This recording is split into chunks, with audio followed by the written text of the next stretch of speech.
Have you ever felt like someone else was getting all the blessings while you were overlooked? Maybe a sibling, a friend, or even a coworker. What do you do in moments like that? Do you celebrate them, or do you let bitterness creep into your heart? Today, we're diving into a story that explores jealousy, anger, and the consequences of giving in to the wrong emotions. This is the story of Cain and Abel, two brothers whose choices led them down very different paths, with tragic consequences. The very first siblings in history and the first recorded crime. This story is found in Genesis 4:1-16. Cain and Abel were the sons of Adam and Eve, the very first siblings in human history. Cain was a farmer. Day after day, he tilled the soil, planted seeds, and harvested crops. Abel, on the other hand, was a shepherd. He spent his time with the animals, caring for them, making sure they were fed and safe. One day, they both decided to bring offerings to God. Now, here's where things take a turn.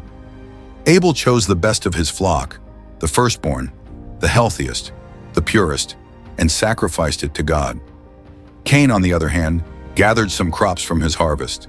But it wasn't his first fruits. It was just some of what he had.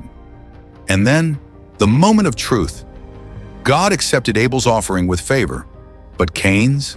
Not so much. Genesis 4:4-5 tells us, "The Lord looked with favor on Abel and his offering, but on Cain and his offering he did not look with favor." Cain stood there, watching the smoke rise from Abel's sacrifice while his own offering remained untouched. His chest tightened, his face darkened. Why? Why did God favor Abel's gift over his? Was Abel better than him? Did God love Abel more? Cain's heart burned with jealousy. His fists clenched, his jaw tightened, and that's when God spoke. Then the Lord said to Cain, "Why are you angry?" God, in his mercy, didn't ignore Cain's anger. He spoke directly to him. "Why is your face downcast? If you do what is right, will you not be accepted? But if you do not do what is right, sin is crouching at your door. It desires to have you, but you must rule over it." God was giving Cain a choice. He wasn't doomed to failure. He wasn't less loved than Abel. All he had to do was change his heart. But Cain had already made up his mind. He let his jealousy take control. Instead of repenting, Cain let his anger fester. One day he invited Abel out to the field. Abel had no reason to suspect anything. After all, Cain was his brother. Maybe Abel thought they were just going for a walk. Maybe he thought Cain wanted to talk. And then it happened. Cain struck his brother down. Cain stepped back, breathing heavily, staring at his hands. He had done it. He had silenced the one who made him feel small, the one who had God's favor, the one who had done nothing wrong. But as Abel's blood soaked into the ground, Cain felt no relief, only an eerie, crushing silence. And then God spoke again. "Where is your brother Abel?" Cain, still trying to cover up his crime, shrugged. He tried to lie to God. "I don't know. Am I my brother's keeper?" But God already knew. Then God's voice came like a storm. "What have you done? Listen, your brother's blood cries out to me from the ground." Cain had crossed a line, and now there would be consequences. "Now you are under a curse and driven from the ground, which opened its mouth to receive your brother's blood from your hand. When you work the ground, it will no longer yield its crops for you. You will be a restless wanderer on the earth." Because of his actions, Cain was cursed. The land he once worked so well would no longer yield crops for him. He would become a wanderer, restless and lost. Cain cried out, saying, "My punishment is too great to bear." He feared someone would kill him in revenge. But even then, God showed mercy.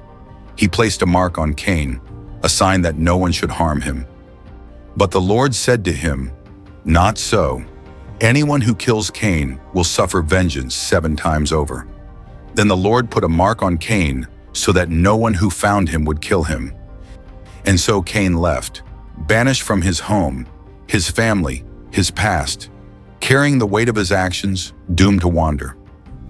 So Cain went out from the Lord's presence and lived in the land of Nod, east of Eden. The story of Cain and Abel isn't just about jealousy and murder. It's about choices and consequences. So what can we learn? Give God your best. Abel's offering was accepted because it came from his heart. Cain's wasn't. Are we giving God and others our best or just our leftovers? Check your heart. Jealousy, anger, and bitterness can lead us down dark paths. Cain ignored the warning signs. What about us? Sin is a choice. God told Cain he had the power to resist sin, but he chose not to. Every day we have the same choice. God still shows mercy. Even after Cain's terrible mistake, God didn't destroy him. Instead, he marked him to protect him. No matter what we've done, God's mercy is still available to us. Cain's story reminds us that our choices have consequences, but they also shape who we become. So the question is, which path will you choose? Thanks for watching. If you enjoyed this story, don't forget to like, share, and subscribe for more Bible stories. See you next time.